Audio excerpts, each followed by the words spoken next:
What's up, friends? Welcome to SPDM TV. My name is Mike, part of the SPDM crew, and I watch a lot of TV. We talk about various TV topics, reviews, a general appreciation of TV past and new. You can follow me on Instagram, Threads, Blue Sky, and serialized at MLHilty2452 to see what all I'm watching. This week, we are talking about The Boys. So we are talking about the Amazon comic book series.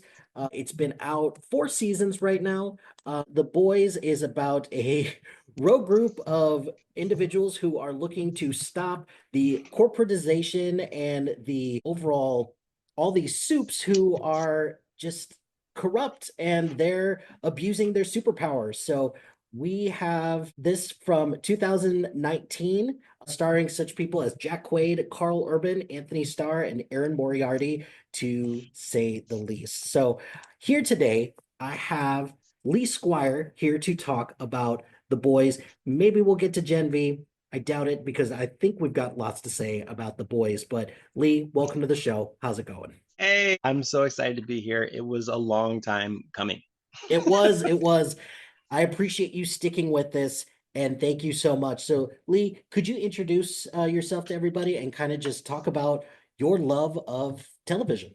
Yes. So normally I'm a pivot coach, and what that means is I help people, primarily quiet quitters who have been at their job for a long time, find value, get value, and be valued, which are all different things, and just give them kind of a roadmap of their resources and how to go. I help them systematize their life so that they are not running around in overwhelm as they pivot to new business. So today I'm just here as a fan, and I am a SAG-AFTRA actor and a writer. I've wrote 2 shorts which are multi-award winning. You'll never see them though, because as you make films, you realize and evolve, and you get better. So I totally understand how anyone can make a bad production or a bad film or whatever. And as an actor, I have a different lens at looking at some pieces and materials, as well as a filmmaker and production and reasons why and choices why people do things. So, like I said, I love pivot coaching. It fills my soul, but also I really, really love TV. So I am so excited to talk to you about The Boys, because I think The Boys is like the chef kiss of television right now. Mhm. And I think people miss a lot of the metaphors because of all the superheroism. But honestly, I feel like in a world where superhero movies are already great, like the Marvel is killing it out here, it Mhm. brings a like a whole other element. And I'm a fan. Like I love it.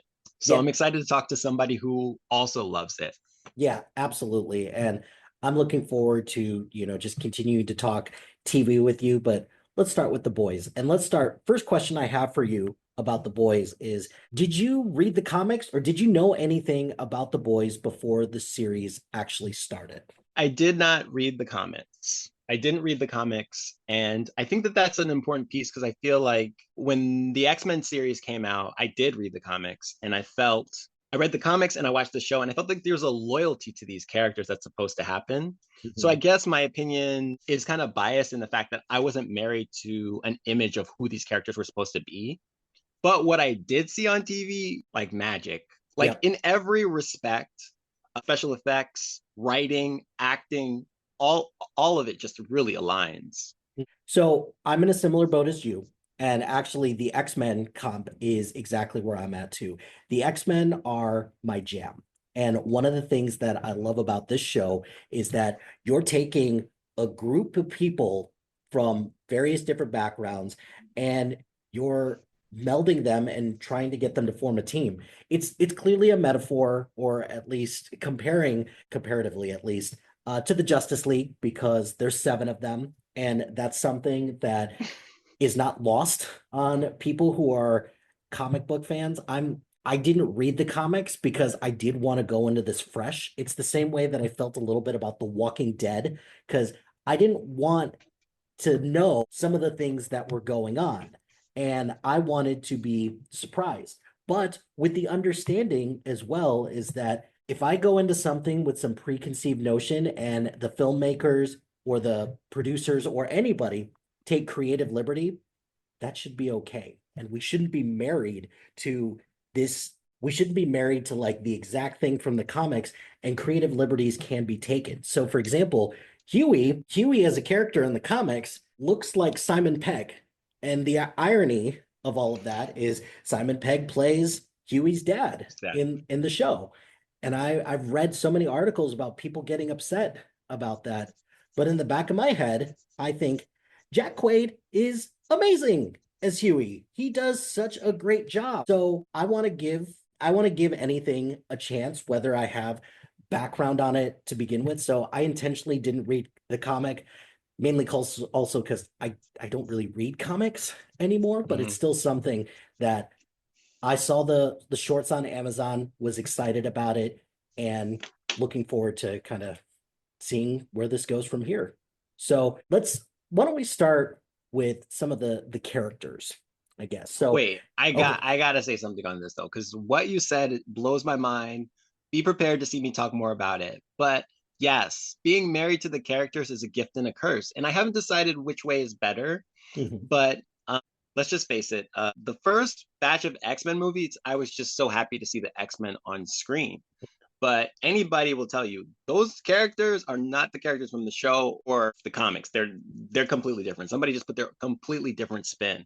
So if I go by being married to the characters is something, then I draw my conclusion at that. But if Yeah, you look at what Marvel's done in the last like decade, right. they have been married to those characters. Like a lot of the stuff that you see, Civil War, all of that stuff came straight from the comics and they put it onto the screen. So being married in that respect, I was happy. Previously, not as happy, some good moments, but I think it really just depends on who the storyteller is. It's okay to take liberties if your end result is phenomenal. If Mhm. your end result is phenomenal, then you can take liberties. But if your end result is Professor X, Jean Grey, and Cyclops being dead, Oh, you're gonna yeah. need a super movie to come back from it, like Days of Future Past. Yep. Yep. I will give you that. There are some people's creative liberties that, if anything, make you scratch your head a little bit. I'm looking But at Marvel killed it. Marvel killed it. They really did take these characters, honored them, and put it all to life in all different spheres and genres. say DC has had its moments, I suppose. I don't think that DC really has a Kevin Feige. I They've know that tried they've Josh tried Whedon numerous different ways. Yeah. and Zack Snyder, Mhm. they were at the helm. But I think Kevin Feige kind of really, and this is an outside perspective, so maybe not even Kevin Feige, but like he kind of just said, this is the plan. You take your movies, but this is what it's going to lead up to. Mhm. I think people were making movies and they were like, oh, yeah, we're in the same world. So let's. I think that there was a systematic approach to not Ultron, but after Ultron, there was like a systematic approach that went across the board. Yeah. So, like Endgame and Infinity Wars, like Mhm. those movies should have been Oscar winners. Those Mhm. were great movies. Mhm. And I don't think that the same amount of plotting went into DC. Like No, Black no, Panther God, was a no. huge success, but I think people really forget that like you had to see Black Panther because it was such an integral part of the franchise to know what was going on in Wakanda. And one, that's allyship, because otherwise there's a lot of people who wouldn't have seen a black movie. But Uh, also it showcases how connected these movies are and how strong they are and why you need to see all of them. I didn't mhm. see as much of that on the DC side. No. Also, I felt like the DC, they took a lot of, they tried to be different from the norms. I feel like, though, with DC, you have to. With the Marvel characters, I feel like they're written in a way that it's easy to adapt to real Mhm. life, where the DC characters, they're very white hat. Well, Like Superman has all these powers. Why is he not winning anything? Like, it right, doesn't make any right. sense. Well, and the other thing too is that because James Gunn is going to address this with his DCU or DCEU or whatever he's planning on calling it, he wants them to be specifically look at this concept of how these superheroes are gods in a way.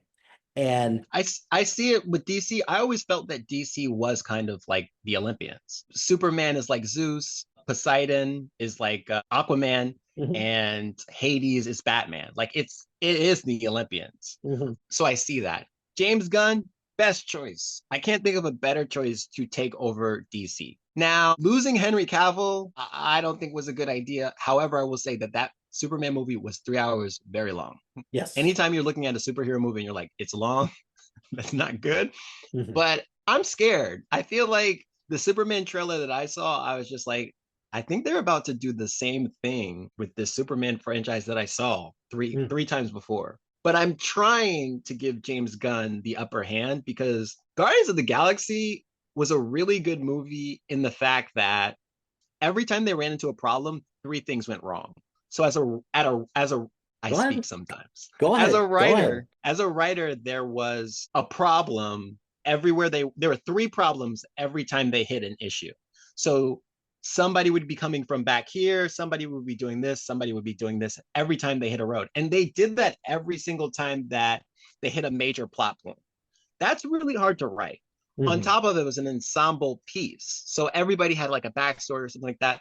So when you look at something like that, a writer who's capable of doing that, doing what I said in terms of like the Kevin Feige and thinking ahead and writing everybody's stories, I feel like he is the most qualified to do it. Not to say that Zack Snyder wasn't qualified, I think that he was, but I think Zack Snyder and Josh Whedon all had things going on in their lives while those were going down, and I think it was reflected in those pieces. I think Zack Snyder's son died or something like that. That's why Josh Whedon stepped in. Yeah. And I think Josh Whedon was going through some stuff. So it all got put at the hands of one person. Whereas with Marvel, Kevin Feige had the idea, but he gave it to multiple people and told them their piece. Mhm. That's a leadership thing. Yep. The leadership on that side led to a vision that I think really worked out for Marvel. Not so much in this phase for Marvel. I think that's the Jonathan Major stuff being taken out of account. A little But bit. And previously, they did really well. yeah, and I'm looking forward to what James Gunn is going to bring to the table with DC. I kind of had a similar effect with the Superman trailer, but my big concern with the Superman trailer is that is DC making the same mistake that it was before by trying to jam all of these random characters in? Because you get a couple people, you get like a Green Lantern looking guy, you've got another Hawkman, you've got these super dogs as well. So are we trying to do too much too early? But James Gunn, for his credit, has always done a great job with Guardians and even most recently with Creature Commandos and also the updated version of Suicide Squad. Not the Suicide Squad, Suicide Squad, where he introduced all of these random characters and he made that we got to know them super quick and they found a way to be a team within one movie. That didn't happen with the Justice League movie, and I don't necessarily think James Gunn is worried about this interconnectivity as much as Marvel or the previous DC, like people who were in charge of DC we're looking to do as well. So I'm just looking forward to that, and I'm just looking forward to seeing what James Gunn is going to bring to the table. I'm looking forward. I'm giving James Gunn the benefit of the doubt. I think we have seen so many people, especially I would say like the X-Men movie, they get very excited about introducing these characters, but because there's nothing but these characters and then maybe a use of their powers that they never do them justice or a service. I'm very scared of that. Mm-hmm. With Superman, I feel like all of these things have already been explored, so I wonder what you're even doing. Yep. I think I would like to see Superman already being established and then putting together the team and then just being like a coach versus watching another Superman origin story. Like we literally sat through We've Tom Welling, we sat through Dean Cain doing this. Like we're ready for Superman to be Superman. Like we don't need to.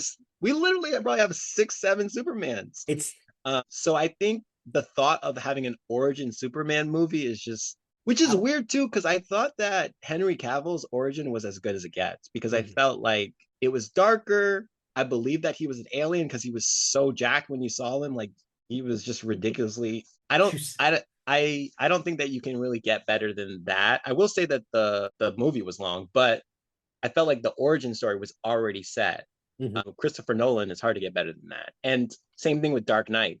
So Right. now you're rewriting all of that. You're getting rid of Henry Cavill, but you're replacing him with this other actor. I hope that he brings it. Like I really hope that he fits that because I I felt hope so. like Yeah. we've seen so many Supermans that it's hard shoes to fill. And if I'm being a thousand, I don't see it. Like I don't think that nothing against that actor. I just think Superman is a specific look, just like Mhm. James Bond or Batman. I don't know.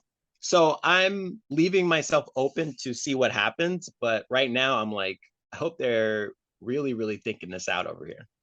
I hope so too. And I guess we're just gonna have to trust the process and hope to that it all works out in their favor because DC could sure use a win right now. Ooh, they need to And win bad. they need a win real bad right now. So let's pivot back to the boys and I let's love talk that. it's all good. So with the boys, you mentioned it before that one of the appeals of the boys is that this is saying a lot about society. It's saying a lot about all kinds of different things, which I don't know. To me, the best superhero anything has something to say about the reflection of society. It's one of the reasons why I love the X-Men so much. All those individuals who said when X-Men 97 came out that they didn't like the X-Men anymore because they were quote unquote woke. Like, have you seen the X-Men? Do you know anything about the X-Men? Because they are the epitome of society's views about discrimination and prejudice. And don't you didn't see that before, but now you're seeing it now. It felt very weird to me when that criticism came out about X-Men 97. So with the boys, there's a lot, it's very topical. It's got a lot of current events going on. But I'm curious from you, Lee, what is it about the boys that has kind of stood out to you and kind of continues or keeps you tuning back in? Because there's a lot of TV on right now. And that's a good thing and a bad thing because all these streaming services, they are jockeying for our attention. But what is it about the boys for you that keeps your attention and keeps you wanting to tune in? Yes. Yes to all of that. So a lot of people don't know this, but Professor X and Magneto, they're based on Martin Luther Martin Luther King King, and Malcolm X. Yep. Malcolm X. Mhm. So there goes that whole woke theory. Yep. Absolutely. Absolutely. I think that it's funny whenever in public, they were about needing to hide who you are. And certain characters like Mystique, like, F that. I'm gonna Yep. be me, and people Mhm. are just gonna have to deal. And people feeling the hate and deciding, you know what, even though you're hating me, I'm not going to spread hate. I will still protect you against other mutants because I do want peace. Even if you are part of the problem, I don't want you dead. Mhm. Like that's a huge mindset that I think a Yes. lot of people miss. They Mhm. just see superheroes saving people, but they don't understand they're saving the people who are throwing stones at them. In terms of the boys, they are highlighting something. Absolute power corrupts. They did this statistical experiment where they just gave everyday people jobs in a prison. So they had everyday people jobs in the prison, and they had everyday people become prisoners. Oh, After a while, I don't remember all the details of this experiment, but at the um, Stanford prison experiment, Milgram, right, right? Yeah. they started seeing that the people who were just doing this experiment for the sake of doing the experiment started exerting force over the people who were prisoners because absolute power corrupts. Mm-hmm. It's why so many men have had the opportunity to be corrupt because more often than not men have been in power. But it's not being a man, it's not it's it is that whenever you have absolute power, if you don't have a check and balance system in our government, like the three branches that are supposed to protect us, you will have problems. Mm-hmm. And I think what you're seeing with Homelander specifically is that nobody can really check him because he's all powerful. And whenever you have that, it's just a mindset, a mood shift away from catastrophe. Now, they have tried to package it so that people can sleep at night, like Homelander is this great guy to the people, but he's not. No, And he's now that the not. monster is what it is, people are trying to put lipstick on a pig. They're trying to call him whatever.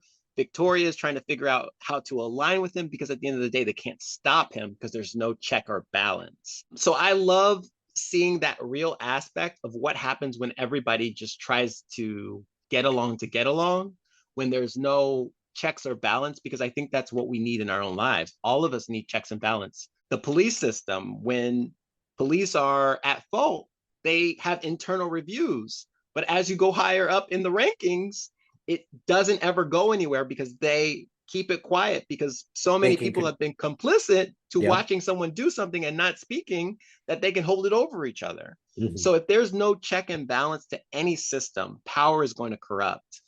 And the first couple of seasons of The Boys, I think that they were quietly whispering it. The last couple of seasons, man, they've been shouting it. They have They've been been shouting shouting it. it so loud because as Homelander as a superhero in the first couple seasons, he was someone who was a corporate man through and through. He wanted to make sure that Vought as a company and what you said about checks and balances, to me, one of the things that kind of stands out from a checks and balances standpoint is checks and balances on corporate America as well. Because Mm. Vought as a company is just this institution and almost a too big to fail type of situation. And we've seen time and time again when there's companies out there who think they're too big to fail, and yet something happens where somebody makes, somebody gets too greedy or they don't think about the greater good. Something happens that ultimately brings them down. With Homelander, he is a character who he's actually unfortunately one of my like slight issues with the show because how do you stop Homelander? How? We it's the Superman thing all over again because Superman at least had kryptonite. And yes, depending on which thing of Superman you watch, there's all these various colors of kryptonite that can stop him, but we haven't quite found that yet for Homelander, right? So, how do you stop someone like Homelander who he's now completely unhinged, off the rails, and thinks that he's invincible? Because pretty much throughout the course of the series, he has been told, and he it's very evident that he isn't invincible to literally almost everything in the show. So that's one of my concerns, but that is something that I've seen kind of steadily grow through and through to the end of season 4 when he's not in charge of the government, but for all intents and purposes, yeah, he is. Because they've pretty much instituted martial law at the end of season 4, and they put Homelander and all these super soups in charge as a means to protect the people when they don't realize they're part of the problem, aren't they? But they just want somebody to come in and help them and save them. And that to me is just blindness that is problematic in a lot of ways. So, one, I am so sad that the show is ending. I know that 8 to 12 episodes is not going to be enough for me. I already know it's not going to be enough. But I would argue that they do know. They know exactly who Homelander is, but the alternative of him being exactly who they think he is just too much. It's too much because they know they can't stop him. To your point of we haven't found a weakness for Homelander, that's actually why I like him. Because if you don't have an elephant like Homelander in the room, so many people will say stuff like woke. Like the alternative to woke is sleep. Like you want to be awake. Mm-hmm. But if you don't have something that is so catastrophic, so many people will make fun of the thing that they actually need to happen. And I think you're seeing so many people in this blatant denial because they don't want to do what they need to do, like be metaphorical superheroes and Congress people to stop him because they realize how powerful he is. Victoria Newman, she's like one of the most legit threats out there. She can blow people's heads off, but she is scared of Homelander to the point where the only way Homelander can get something done because he can't finish a thought is with her. Mm-hmm. So instead of her planning how to, go against him, the fear of him runs through her. Mm-hmm. And she probably could be like, I'm thinking the only person who could really kick it to him. Probably. Now, my favorite part of this whole show was when Huey and Butcher got the opportunity to kick his ass. Like that, I love that. And ain't no way if I could teleport, he would have ever got away. But that moment where Huey, Butcher, and Maeve, I Grandpa, think. Or what's his name? Jensen Ackles? Ackles? Soldier Boy. Soldier Soldier Boy. Boy. When the Yeah. three of them were beating him up, and honestly, Soldier Boy kind of let me down because I was like, everybody keeps talking about how you're this big bad, but Butcher is the one who's handling business. Yeah.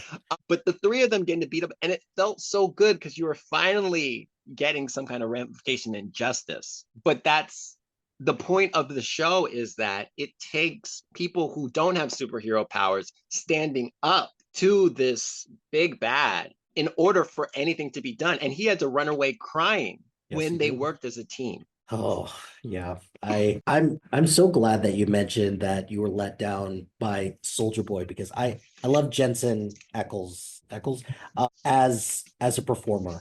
I think he did a fantastic job as a character of Soldier Boy, who's clearly a parallel to Captain America. I I just I didn't see it, and I think they tried, but I think one of the issues that a lot of TV shows and a lot of movies have sometimes is that you maybe sometimes expand too much and you're trying to jam so many different things into a show that you sometimes lose focus on certain characters. And I think Soldier Boy was one of those characters that got a little bit lost in the shuffle at times and wasn't developed as well as he probably could have been, which is too bad because I think there was a lot of good things there. I just think the execution wasn't always there. Yeah, I think there were a lot of things that were going down. I think that he's got a spinoff, a prequel. I don't know how that's going to work. To me, what was interesting is other than their relationship of genetics, was that he was the big bad that they had to shut down, and now they're dealing with Soldier Boy. Now Soldier, so not Soldier Boy. They're dealing with Homelander now. Homelander is the big bad that they need to shut down, and they need his help to do it. I think that there wasn't a lot developed for him, but writing wise, with that few episodes, I feel like they gave us all we needed to know. Like, in my opinion, Soldier Boy wasn't a deep person, he was a problem. But for them, he was the solution because he could take down or assist them in taking them down. It wasn't about him being complex or deep. It was just like, we need you to take him down, and then somehow we'll figure out how to take you down later down the road. But we need to do whatever we can. And that's how business is sometimes. It's just like, right now, the biggest threat to us is this. So we're going to put all our beefs aside until we can figure out this. But to me, he wasn't like a deep character. He was somebody who had too much power, who was dangerous, wasn't considerate of most people. The people around him sabotaged him to get him, they Christopher Columbus him. I don't know if you know this, but they were about to throw Christopher Columbus overboard before they discovered America. He wasn't well liked. Yeah, the history books all Yeah, for Soldier Boy Columbus. is that they didn't Hmm. like him, and so yeah, I get what you're saying, and I agree he wasn't flushed out, but I don't think, like, Butcher is a complex character, Oh yeah, absolutely. is a complex character. Hmm. I don't think that Soldier Boy was that complex, and I think that's why he was a problem. He was very narcissistic. He did what he wanted to whenever he wanted to, and that was enough for him to be a threat. So you mentioned, so I think let's pivot to like the boys as a group. So the boys is led by Butcher. We've got Huey, part of the boys. We've got Frenchie, Kamiko, and Mother's Milk. Collectively, as a group, give me some of your thoughts on what you think of the dynamics of this group. Any standouts, and anything that you appreciate about what they bring to the table. Formerly led by Butcher, But that is true. I think that they are all very different. Are we including Starlight in that? I guess we should, because Starlight joins the boys on a kind of unofficial-ish capacity in season 4. So yeah, you could throw Starlight in there as well. I think it's interesting that in the boys, the people with the powers are the girls. Yep, I agree with that. That is not lost on Um, me. so I think Huey needs to be Huey. He's gone through a lot. I think in this last season, you get to see this transition he takes with the speedster, A-Train, A H. Train. And, A Train killed his girlfriend. He loved her. And that was a real big thing for him. But somewhere in there, he was able to go, you know what? Like, somewhere this cycle of hate has to stop. And A Train risked his life trying to get him away from Homelander. Like, that was a legit risk. Yeah. And someone like Homelander can smell, hear, taste. So there's no real like, well, maybe he won't find it. It's like he No, really risked it he'll all to save him. he'll Also, figure when it out Huey at got some point. powers, he Yeah. slapped him upside the face. And the second Huey didn't have powers, he didn't come back for him. That Mhm. was really big. Yeah. So I think Huey is important because everybody lives in this world of he hit me, so I'm going to hit you. You have to just think bigger than that. Some things you just have to let go. You have to realize what it actually does to the world if we're all in chaos and fighting. You have to understand that some people make mistakes. when you have a superpower, it's very easy to make mistakes. Nobody wants anybody to die, but yeah, if you run through a person and that's going to kill them, it's a mistake. He was media trained, so how he handled that, probably not the best, but that's how the people around him probably told him to handle that. Yep. Let us handle it. We'll cover it up. We'll send an excuse or whatever. So I think Huey is very important because he is looking at the not the eye for an eye. He is the bridge to Victoria. Victoria is kind of looking at her ways because of how people keep saying he's naive, but he's not naive. He's heart centered. Butcher is a necessary because everybody will talk themselves blue in the face, but some things just need to be done. Some people need to be taken out of the equation. Homelander is one of them. You can't have an equation with somebody like Homelander. And it's not because he's all powerful. It's because the more time that they give him to get away with these things, the more people are relaxed into letting him have everything. Now, the one blind spot he has is Ryan. But I think in this last season, it was kind of put to him. He was like, literally, you are going to help us train Ryan to go against him, or we're going to end up taking Ryan out. Like, those are your options. Yep. Because he's a legit threat. The only reason we would let this threat happen is if he's going to take out Homelander. Like, that's the only reason. So that's the dynamic Butcher brings. He is okay with not being liked because Very he feels much like so. ultimately this democracy thing isn't cutting it. And as much as I like democracy, I think nobody really wants to say the hard things like he says them. Do I agree with everything he says? No, No, but but Homelander's got to go. There's no talking about it. Homelander's got to go. And they did need Soldier Boy. I think he gave the most beautiful monologue about how Soldier Boy threw a freight train through his window. And because it painted the picture, the same thing that happened to Huey when his girlfriend was killed. And that's how the series started. But it's just when power is unchecked and you can't give feedback to why these superheroes are doing what they're doing, and people want to come to their defense. They're like, well, this is a superhero, so we got to protect them. And yeah, but he threw a freight train through my window and it killed my grandfather, possibly father too. And now I can't sleep at night. So I think MM kind of just really showcases who can't give feedback to these heroes because people are trying to protect them and they're not trying to give them anything because they do some things, but it needs to be a check and balance system. Starlight is the balance because she has the powers and she's trying to use them for good. But you see, she's done some crappy things too, and she's been media trained by her mom as well. She's done a lot of certain things to fit in, blend in, and not mean them. I think that she's a great person, but you just see absolute power corrupts. And the way that she's come up has been systematized so that she does some of these things. Next is Kamiko. I feel like it's a very interesting dynamic between her and Frenchie. I guess now Colin too, but maybe not Colin anymore because the way that ended didn't seem good. Yeah. I am still trying to figure out what that means. I wasn't sure if they're a couple, but they sleep with other people, or she's giving him to Colin, or I wasn't really I'm sure. not sure. Yeah. Okay, I wasn't really sure how that ended. More power to you. I thought it was pretty abrupt how they tried to introduce how he was bisexual the way that they did. I I would want to agree with support that. diversity, but I thought it Yep. was just abrupt. It was like, okay, possibly have feelings for Colin, possibly have a problem with Colin, possibly killed. Now Colin hates me. Like I felt like it was. I didn't know what the point of that was for him to just leave and disappear. Yeah, But there were so many other things. I'm pretty sure that was the storyline that got cut. I could see that. But I think that they showcase friendship.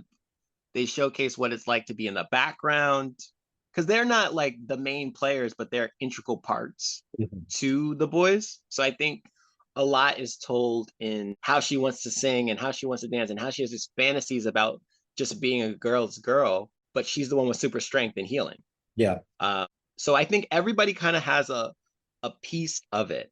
And some, just to kind of piggyback off some of that stuff, I think one of the reasons why I think kind of takes over the mantle as the de facto leader of the boys when Butcher goes MIA and also doing the things that doing whatever it takes to stop these soups, even if that means doing something that's against like your code, like your own personal code. Like, I don't think in a million years someone like Huey or someone like Butcher, who has such this big vendetta against superheroes, would have taken Gen V unless they had any other way to like level the playing field somehow. And I think the struggle there is that he's got a code, but not only that, he's got he's got more stakes than anybody else because he's also got a family too. A family that, might I add, not exactly supportive of what he's doing. They understand why he has to do it, but not they don't want him to get hurt because he's had a heart attack. There's been a lot of OCD. stuff. Yeah, there's been a lot of things that have happened but that makes him a fascinating character that you're rooting for. And he's the one that whenever there's these big fights, he's the one that I'm always the most worried about because look, I'm a parent as well, and I see a lot of what MM is doing, and I empathize with that a lot. And this isn't to say that all the other characters within like the fabric of the boys, I'm just like, I feel nothing for them. But MM is just the one that I gravitate to the most. I like what he has to say. I love the performance as well. The guy that plays it is just fantastic. Laz Alonso. There we go. Frenchie and Kamiko, that's an interesting situation because I've kind of waffled back and forth about what do I do about Frenchie? He's your demolitions expert. He's got issues with substance abuse as well. I don't know, like he's got a very cloudy and muddy backstory. There's a lot there.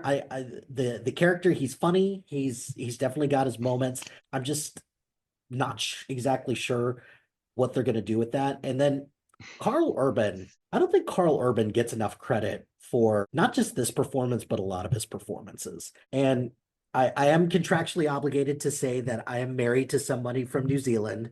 So, as Carl Urban is also from New Zealand, I have to give him props for that. So, if my wife is listening to this, there you go, got that. No. But with Carl Urban, he just brings such gravity to the role, whether it's the way that he talks, it's the action sequences, but he also nails the subtler moments as well. I loved his whole storyline with Becca. I loved every aspect of it because it humanized Butcher in a way that we normally would not get because we've only seen kind of the end result of everything that has happened to him because of superheroes. So when we get those moments with Becca, it just makes us kind of empathize a little bit more with Butcher, even though we know a lot of the things that he does is wrong or is not good. And then even the moments that he has with Ryan as well. He could be very maternal at times. He could be very maternal or paternal with Ryan. He could also be very paternal with Huey as well because he's taken Huey into this world and he's been nurturing, he's been guiding him. He's very tough on everybody, but he's particularly tough on Huey as well. And I think that's something that I appreciate about Butcher is that he does care. He just has a really shitty way of showing it a lot of times. Right. Well, I think I come from people who have gone through the civil rights movement, and there's a lot of trauma that comes from that.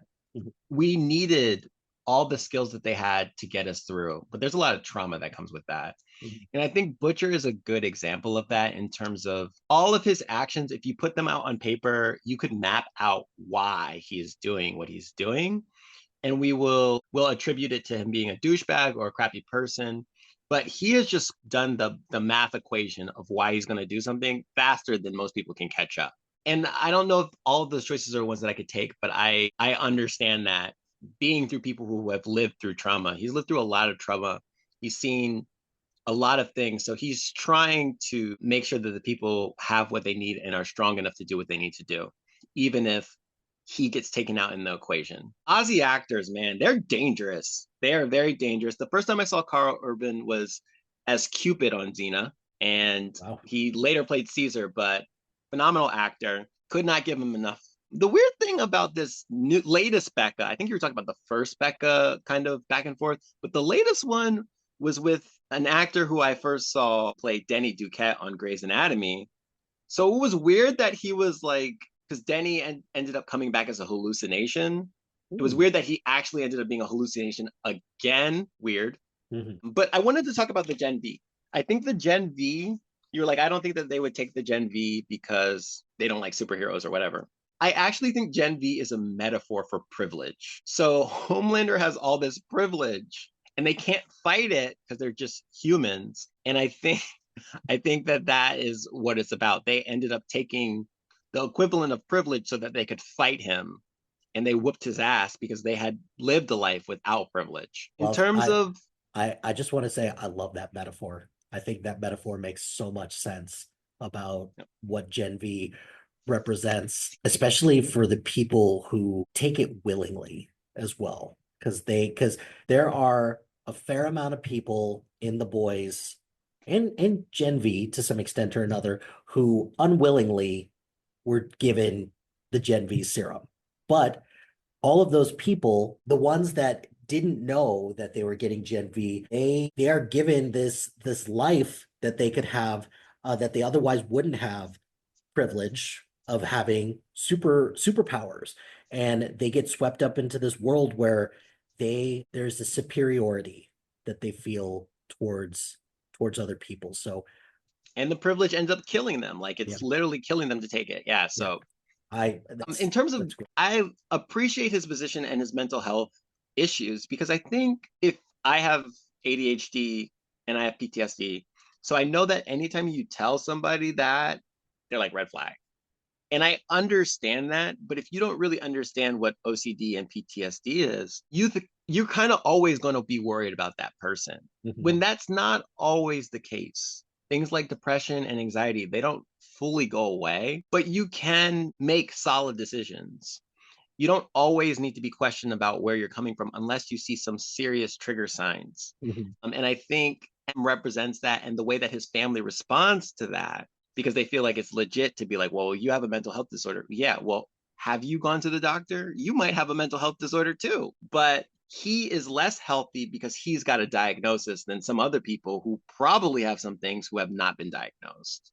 That's a constant struggle for people with mental health disorders because once you get that diagnosis, other people who have not been treated, who are not healthy, who don't have the coping tools or strategies, want to tell you that they are better than you all day, every day. So I appreciate him.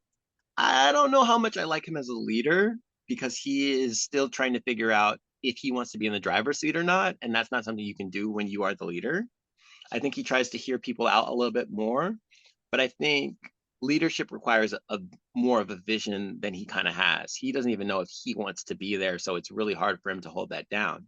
That being said, someone does need to step into that chair because Butcher is off the rails. So I definitely appreciate him because of all that. But I think the showcasing of people with substance abuse, like Frenchie, it's important because people do have substance problems. But just because substance abuse or addiction doesn't always go away for everybody doesn't mean that they don't have a contribution. Mhm. Frenchie contributes to the group. He comes through for the group, but he also has some major character flaws. Yep. So in the interest of time, I've got a couple questions that we can kind of tackle, or if there's a particular question that you or a particular thing you want to talk about. So I've got a question about themes, I got a question about characters, and I got a question about what's next. So which one would you like to go with? And I guess I have a question about, you know, storylines that kind of resonated with you the most. I think storylines that resonated with me the most or themes, one of Okay. those two. Well, we can combine both of those because as we talk about a particular storyline, okay, cool. As we talk about a particular storyline, we could talk about the themes that it kind of talks about. So, 4 seasons of The Boys. Each season kind of has some side stories. They have some season-long stories, but I'm kind of wondering, is there a storyline or a season that has kind of resonated with you the most, or that you appreciate or you liked the most? For the interest of saying something, I'm gonna say when we found out that she was a Nazi, Oh, the Stormfront Storefront character. was a Nazi. Yeah. Because in improv, when I graduated from Second City, yeah, there's a thing with improv where there's a game and you kind of just keep elevating. And what they were kind of doing was, well, she's not that bad, or she's not really a problem. She just has a different opinion on this. But then she became a Nazi. So that's like the ceiling, and people still weren't jumping ship. Yeah. Ironically, some of those similar themes have come to the forefront Oh, again, yeah. Yeah. but the idea was that that was the ceiling, and people still weren't Weren't they deterred. weren't budging or Yeah. jumping ship. So to me, I give big respect to the writers because a lot of people don't want they want to have this false equivalent that both sides are doing wrong. Both sides are doing wrong, and both sides are crappy, to be quite frank, but false equivalent. Both sides are not doing that. One side is entertaining Nazis. That's no longer a well, we all get into fights or trouble kind of thing. And I Yeah. think they showcase that very well Hmm. because what people are trying to do is, well, this side did this, so this it's not that. Hmm. One side is trying to bring back a Holocaust. Right. There's no longer a reason for anybody to be on this side. And yet, people are standing their ground and digging their heels in. That message to me, unfortunately, I feel like now it's echoing in our real world. But Yeah. at that time, I think that was the first administration of Trump where you were seeing this surgence of different opinions that were like, whoa, but now I feel like it was very bold of them to say it because what they could have done is been like, well, we want everybody to see our point or whatever. They were like, no, no, 10 toes down. Some people are bad guys, even if they have powers, even if they call themselves heroes, even if they have catchy slogans. What do they want to do? They want to exterminate, they want to eliminate, they want to get rid of. That does you're not a superhero when you have those things. And I don't know if Stormfront ever called herself a supervillain, but she was from jump. Oh, And I yeah. think people figuring out that that whole time they were kind of rooting for a villain, it was essential. It's like the Walter White effect. We Hmm. wanted to root for Walter White. We wanted to believe he was this great guy underneath because he started with cancer. Like we felt for him. And there was a lot of bad circumstances. But as you look at it, you're like, yeah, no, he was a bad guy. He was a bad guy for sure. And Stormfront was mine. I think season two is a really strong season. And a lot of things within the boys has pivoted to this culture that right-wing individuals are all for the superheroes because they think that they're going to, I was almost going to call it like restore balance to the force in a way, Yeah, no, yeah, I think that's right. that is a good way to put it. But then they don't realize, wait a second, they're not here to save you. They're here to rule you. And those are two completely different things. And Could not say it any better. you mentioned Trump and how with Stormfront, she doesn't outwardly, it's a culmination of like a lot of little things that she says. And a lot of it is said like behind the scenes. And everyone thought that, oh, like she didn't mean it or she was just joking. And then it's not until the very end where it's like, nope, she was a Nazi. She was fighting for, and people were Not still only like, that, she married the head of the Nazi party, so she's a real down. right. But if you look at what happened with Trump, like just take his first election, for example. So many people thought the way that he disparaged people with disabilities, the way that he talked about immigrants, the way that, or immigrants and migrants, the way that he talked about Hispanic people, the way that he talked about women. Everyone thought that, he's just kidding, or he's all that. Collectively, though, if you keep taking all of those different things, it's like, no, no, if you take all of that as a whole, this guy is a bad dude. He is not looking out for your best interest at all. And it's very telling to me that we're we're in the same exact spot now that we're in, except it's so much worse because now So Trump much feels worse. even more emboldened to do whatever he wants. Kind of like what a lot of these superheroes feel. They feel that I they're gotta jump in, Mike. I go gotta ahead. jump in. Go ahead. You're so right about the Stormfront. And it's so important because a lot of the time, people can't see racism until the N word is said. But if that's the case, then racists just will never say the N word. Right. And if you can't see the injustice until the N word is saying, you can never be my friend. You can never protect me. You can never make sure that I'm okay. Because all that person has to do is not say the N word. And these people will still end up saying it. Mhm. So it's I think Stormfront kind of showcases, if you wait for someone to say out loud that they are a Nazi, you've not saved anybody. You've let crimes happen Mhm. against somebody. Yes. So I think that is so great what you just said. The next part is, I got to argue with my friend. A Okay. lot of people have said they thought that he was kidding or they didn't believe him. I don't think that. What I think is that they felt that Homelander was going to give them the Gen V. And that was a better alternative than what was on the table. They felt like, this privilege, if I can get a sip of this privilege, that is better than the alternative. Mhm. So I don't think that they thought he was kidding. I think they thought that he was serious, but they thought that what he was do was hand out privilege, protect the ecosystem, because they felt like right now it was being distributed equally. Mhm. Affirmative action was coming for them. They thought they need something to restore balance. One, I don't know how you thought that somebody like him was going to restore balance, but the kidding part, I don't think people are ever going to come out here and be like, well, I knew he said that, but I felt like it's just not something that you can say out loud. But I do think that it was about the privilege. They felt like, I am not a black person. There's some racism, there's some misogyny, there's some homophobia, but at the end of the day, I'm a step higher. And I'll take that as long as I'm higher than somebody else. And that is the choice that a lot of people made, whether they want to admit it or not. They were aware of what he said. It was everywhere. It was repeated on loops. There were people from his administration who said it.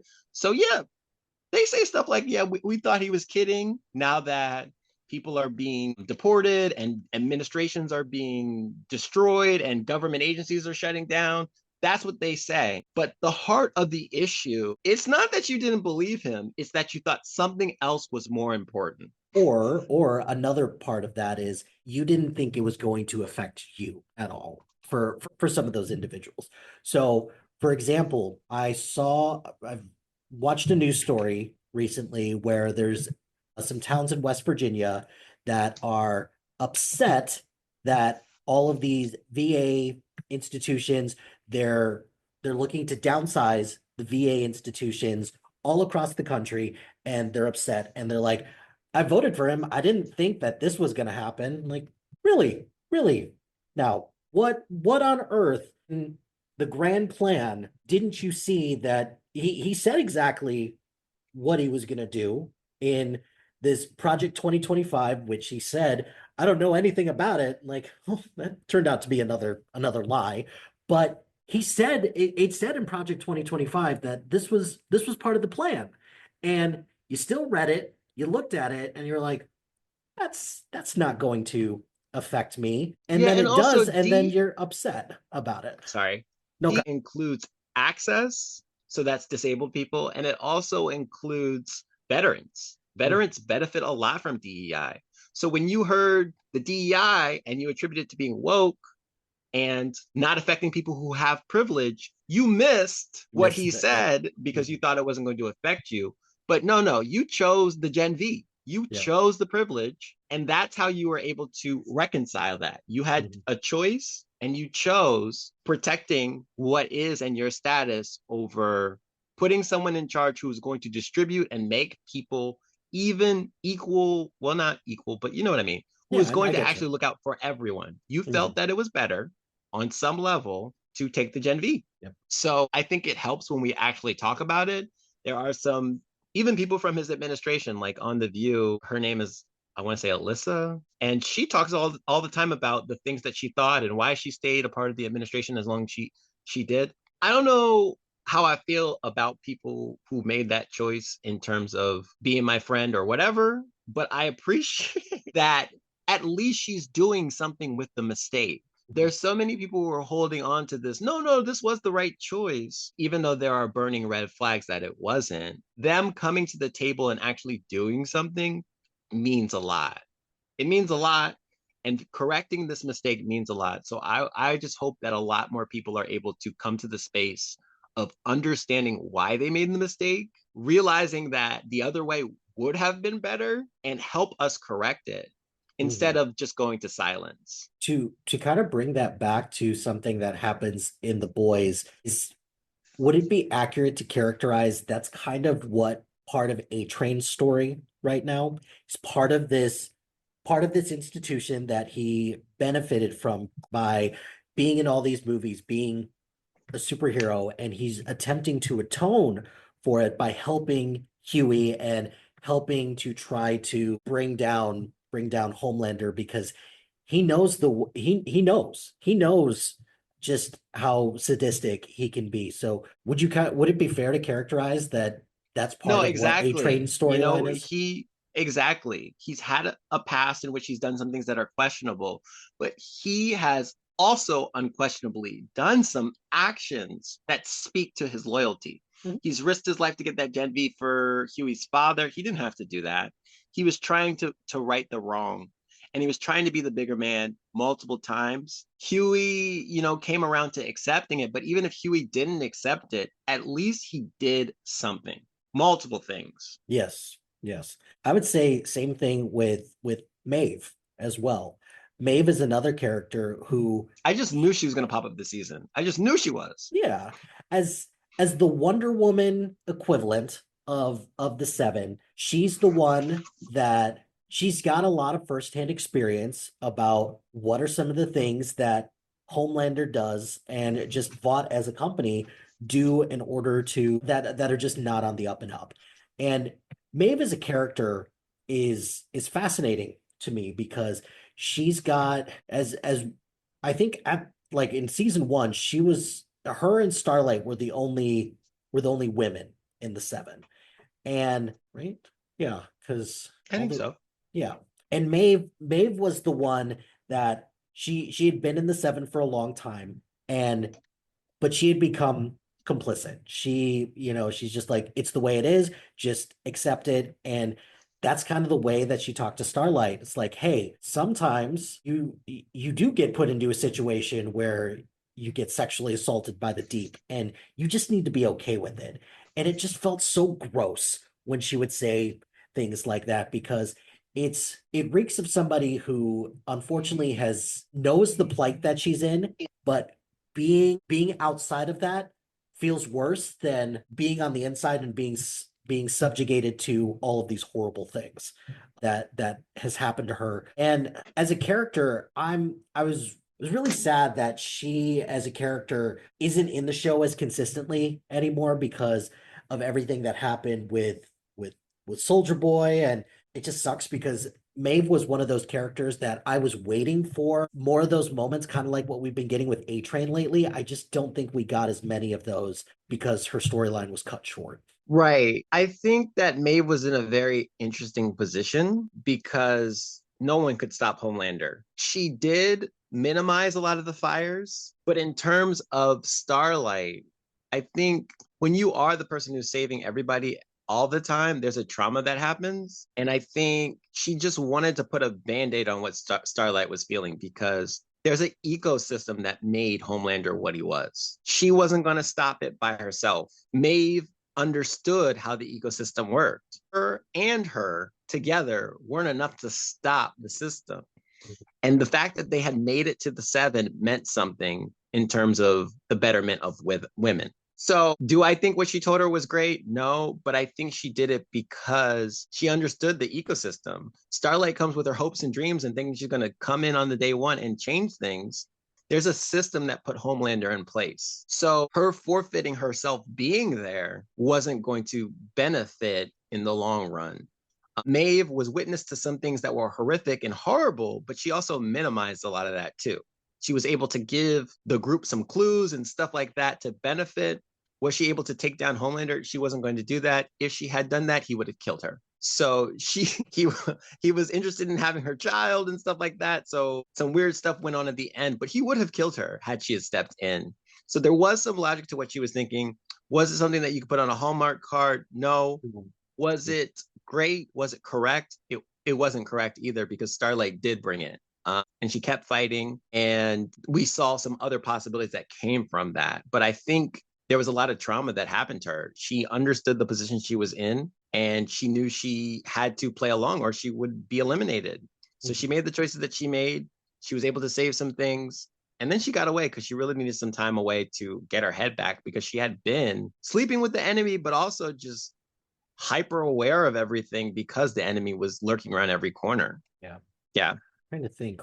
So, this most recent season of The Boys where Homelander is getting to the point where he just feels like he can say whatever he wants. It's just been kind of a general progression throughout the course of the show that Homelander just feels more and more like he could just say and do whatever he wants and everybody will just accept that. And you get little pockets of that with some side characters like for example, they're, like MM's neighbor or MM's wife slash Baby ex-wife, mama's husband something like that, is very much drinking this Kool-Aid that Homelander is espousing to other people. And got him killed episode 1, right? yeah, and Jim and Jones style. Got him killed. That logic got him real killed. But I think a better example or to add to that is Ryan, because with Ryan he was just like, people are toys. Like you're crying over this.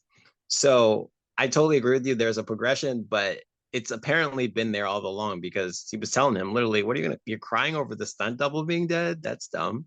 yeah, I was like, "Wow." yeah. So I guess let's end it with this. The final season is coming out what next year or so? Yeah, why we're doing so long of breaks, but it kills me. I need this yesterday. Well, we've gone so far in the other direction now. And granted, I also understand that we're kind of on the tail end of COVID delays, and we're probably going to be experiencing delays with with everything that happened with the actors, writers, Chance directors, Palmero, yeah. like well, and all like the strikes as well. And and rightfully so.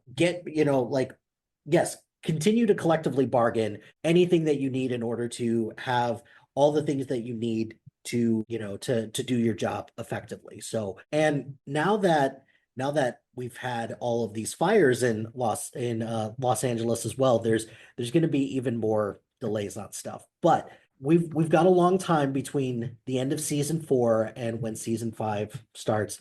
What are some things from like an end game perspective that you ultimately want to see? More Sister Sage. I'm sorry that I got this long in the interview without mentioning Sister Sage. She is scary in a fun way. From the first time he met her and she did this like weird smile at the end, I was like, yeah, she's dangerous. So I really don't know what to think of her because there's a part of me that wants to think that at the end of the day, she's going to be a superhero, but I Gonna really flip don't know. sides, but there's potential for her to flip sides.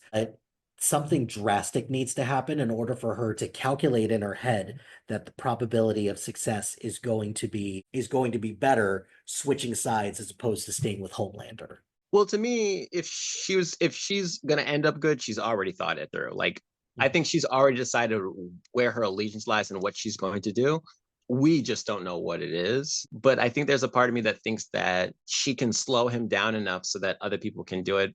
And I saw that kind of in the way that she came through for A Train, because he probably would have been killed had she had shared that information. Yes, absolutely. I'm very curious to see what America is going to look like in the world of the boys, given everything that's happened. There is a slight fear that it will not look much different than what society looks like today. And that's something is terrifying to me. But the main thing I'm looking for is the chess match that is how on earth do you stop Homelander? There's got to be a way to do it. I'm a little afraid that there's like a MacGuffin out there. And the MacGuffin right now is this virus that they've been kind of talking about. They talked about it a little bit in Gen V, and they've mentioned it a little bit in this most recent season of The Boys. I'm just very curious, what is this thing that they're going to do in order to stop Homelander?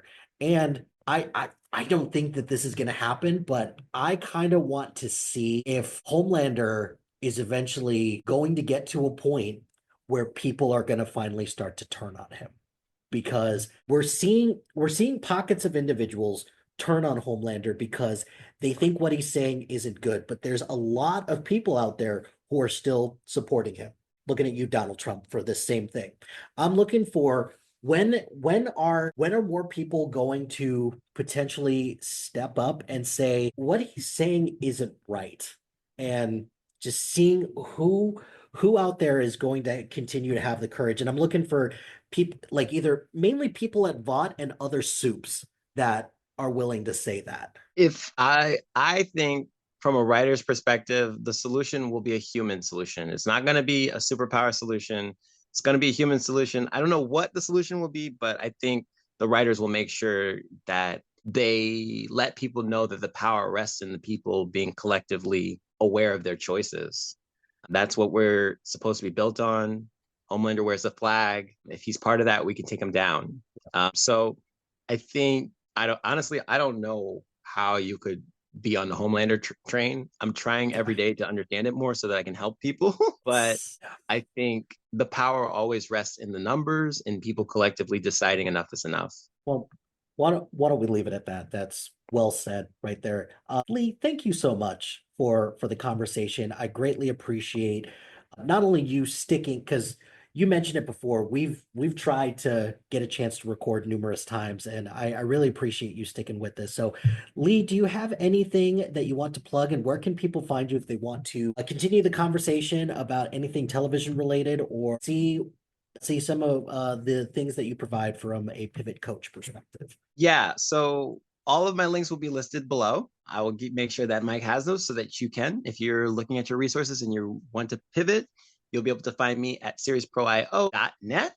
And those links will be below, as well as my Instagram, in which I talk about films and movies and society in general and advocating. But I look forward to having another conversation with you as well.